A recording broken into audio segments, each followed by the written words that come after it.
Selamat malam Bapak dan Ibu yang dikasihi Tuhan, salam patunggilan. Sebelum kita masuk dalam istirahat malam, mari kita merenungkan firman Tuhan dan satukan hati kita untuk berdoa. Mari kita berdoa. Bapa kami yang di sorga, kami menghadap-Mu. Pada malam hari ini kami bersatu hati mengucapkan puji syukur atas berkat anugerah yang telah Engkau berikan kepada kami. Ampunilah segala kesalahan kami pada hari ini ya Tuhan. Ampunilah apapun yang tidak berkenan di hadapan-Mu. Sertai setiap langkah kami agar kami bisa menjadi saksi-Mu di dunia ini. Dalam nama Tuhan kami Yesus Kristus, Juru Selamat kami yang hidup. Amin. Renungan pada malam hari ini saya beri judul Melayani Tuhan untuk sebuah misi. Bacaan diambil dari Yohanes 17 ayat 18. Sama seperti Engkau telah mengutus aku ke dalam dunia, demikian pula aku telah mengutus mereka ke dalam dunia. Bapak dan Ibu yang dikasihi Tuhan, kita masing-masing diciptakan untuk membuat kontribusi yang unik dengan hidup kita, melalui pelayanan kita kepada orang lain di sekitar kita. Selain itu, Tuhan menciptakan kita untuk memiliki pelayanan dan misi ke dunia. Yesus berkata dalam Yohanes 17 ayat 18, sama seperti Engkau telah mengutus aku ke dalam dunia, demikian pula aku telah mengutus mereka ke dalam dunia. Suatu hari kita semua akan berdiri di hadapan Allah, dan Tuhan akan bertanya, apa yang selama ini telah Engkau lakukan dengan apa yang telah Kuberikan kepadamu? Pada saat itu, jawablah bagaimana kita telah menggunakan karunia yang Tuhan berikan kepada kita untuk menyelesaikan misi yang Tuhan miliki untuk kita.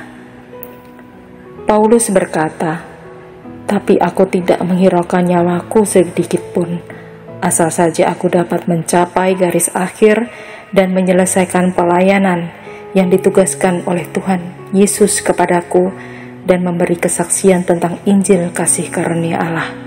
Kisah Para Rasul 20 ayat 24. Jadi Bapak dan Ibu sekalian, apa tugas yang Tuhan berikan kepada kita? Tuhan menciptakan kita untuk membagikan kabar baik. Setelah kita tahu siapa Yesus dan apa yang sudah Dia lakukan untuk membuat kita kudus di hadapan Allah, maka kita perlu membagikan pesan itu kepada orang lain. Yesus berkata dalam Kisah Para Rasul 1 ayat 8, tetapi kamu akan menerima kuasa kalau Roh Kudus turun ke atas kamu, dan kamu akan menjadi saksiku di Yerusalem dan di seluruh Yudea dan Samaria dan sampai ke ujung bumi. Yesus tidak memanggil kita untuk menjadi SPG atau pengacaranya. Jadi kita tidak perlu menjual Yesus kepada orang lain atau membela Dia. Yesus berpesan kepada kita untuk menjadi saksinya. Jadi kita hanya perlu memberitahu kepada orang lain apa yang telah terjadi pada kita melalui mukjizat-mukjizat yang telah kita alami. Yesus ingin kita pergi ke seluruh dunia untuk membagikan pesan ini. Pesan kabar baik tentang Yesus kepada tetangga kita, kepada orang-orang yang seperti kita, dan kepada orang-orang yang tidak seperti kita. Masa depan mereka dalam kekekalan sedang dipertaruhkan. Sayangnya, jutaan orang mati setiap tahun dan masuk ke dalam kekekalan tanpa hubungan dengan Kristus. Jadi suatu misi yang lebih penting buat kita tidak lain selain menghabiskan hidup kita untuk berbagi kabar baik tentang Yesus. Dan waktu yang paling tepat untuk melakukannya ialah sekarang. Bagaimana melaksanakan misi tentang kabar baik itu?